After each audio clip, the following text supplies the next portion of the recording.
네, 안녕하세요. JB입니다. 일단 저는 어제 멤버십 전용 영상에서 말씀을 드렸지만 퀄컴의 불타기 추가 매수를 들어갔습니다. 아마 저랑 같이 몇 달 전부터 퀄컴 분할 매수를 진행하셨던 멤버십 회원분들은 현재 수익률이 두 자릿수이실 텐데요. 워낙 또 많이 올라서 퀄컴 추매는 그동안 좀 망설이고 있었는데 마이크론의 실적 발표를 보고 퀄컴에 좀 기대되는 부분이 생겨서 추매에 들어가게 됐습니다. 혹시 참고하실 분들은 참고하시면 될 것 같습니다. 그럼 어제 시황에 대해 말씀을 드리고 제가 왜 썸네일을 오늘이 마지막 기회라고 해놨는지에 대해 이야기해 보도록 하겠습니다. 우선 어제 나스닥 증시는 좋게 상승을 했고 채권은 약간 조정을 받으며 마무리했는데요. 발표된 주요 경제 지표로는 신규 실업수당 청구 건수와 3분기 GDP 최종치가 있었습니다. 신규 실업수당 청구 건수는 또 예상치를 하회하는 수치가 나오면서 노동시장이 여전히 강함을 나타냈지만 3분기 GDP 최종치가 5.2에서 4.9로 하향 수정되고 또 여기에 3분기 실질 소비 지출이 예상치 3.6보다 훨씬 떨어진 3.1이 나오면서 시장은 환호할 수 있었습니다. 그리고 또 최근 계속 오르는 추세였던 국제 유가 역시 하락을 했는데요. 최근 몇 년간 본인들에게 할당된 생산 쿼터가 너무 낮다며 불만을 표하던 앙골라가 오펙 플러스 탈퇴를 선언했기 때문입니다. 올해 간간히 국제 유가가 반등을 했던 이유도 수요가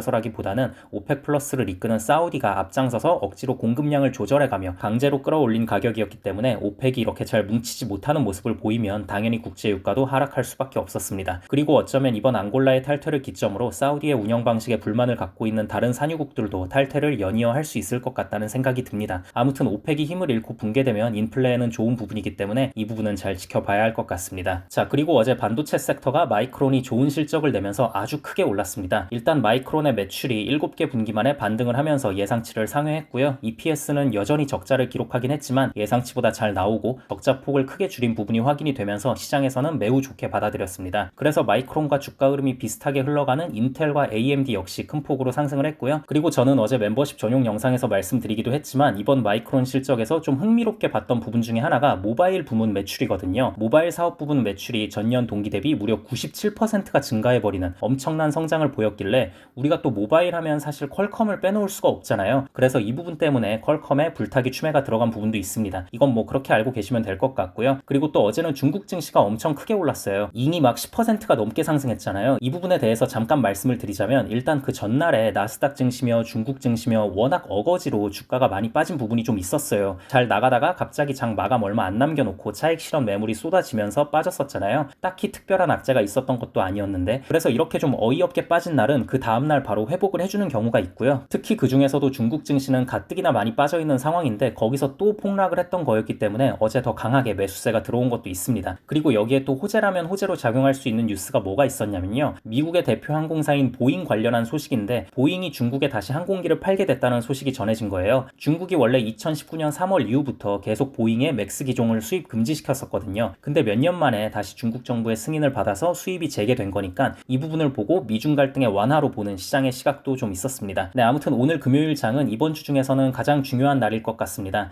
10시 반에 PCE 수치 발표가 있고요. 일단 이번 PCE 수치는 헤드라인이든 근원이든 시장에선 당연히 잘 나올 것으로 기대를 하고 있습니다. 특히 월가 예측치로 헤드라인 같은 경우엔 2.8이 찍혀 있고요. 수치를 다소 보수적으로 잡는 편이라는 클리브랜드 연은도 헤드라인을 2.9로 잡았습니다. 이미 월가에선 잘 나올 걸 당연시하고 있고 선반영이 다 됐기 때문에 예상치대로 나와도 별 반응이 없을 거라는 의견도 꽤 있는데요. 근데 제 생각은 약간 다른 게 막상 2%대의 수치가 직접 눈으로 확인이 된다면 시장에서 그래도 좀 긍정적인 반응이 있지 않을까라는 생각이 들고요. 물론 이렇게 기대가 큰 만큼 예상치보다 더 높은 수치가 나오면 충격을 받을 수 있겠죠. 하지만 PC 수치는 웬만해선 예상치대로 나오는 경우가 많습니다. 그래서 저도 기대가 되는 부분이고 자, 아무튼 그래서 제가 이번 주 내내 평소 저답지 않게 공격적인 매수를 계속 강행하고 있는데요. 오늘 밤은 더 공격적으로 들어가겠습니다. 실시간 멤버십 커뮤니티 게시판에 아마 글을 2번 올릴 것 같습니다. 일단 프리장에서 10시 반 이전으로 한 차례 올릴 생각이고요. 당연히 뭔가 매수를 들어갈 겁니다. 그리고 PC 발표가 있고 본장이 시작되고 분위기 좀 본 후에 가급적 밤 12시 이전으로 한 차례 더 올리겠습니다. 올해 양도세를 줄이던 아니면 수익률 추가 대박이 터지건 뭐가 됐건 간에 유의미한 결과를 보기 위해선 오늘 밤까지 승부를 보고 다음 주 26일에 정리 작업이 들어가야 하기 때문에 이렇게 오늘 마지막 기회를 잘 활용할 예정입니다. 그러니 평소 저의 매수를 참고하시는 멤버십 회원분들은 오늘 밤은 특히 더 실시간 커뮤니티 게시판을 잘 챙겨보고 계시면 좋을 것 같습니다. 네, 그럼 오늘 영상은 여기까지 하도록 하고요. 다음 영상에서 뵙겠습니다. 감사합니다.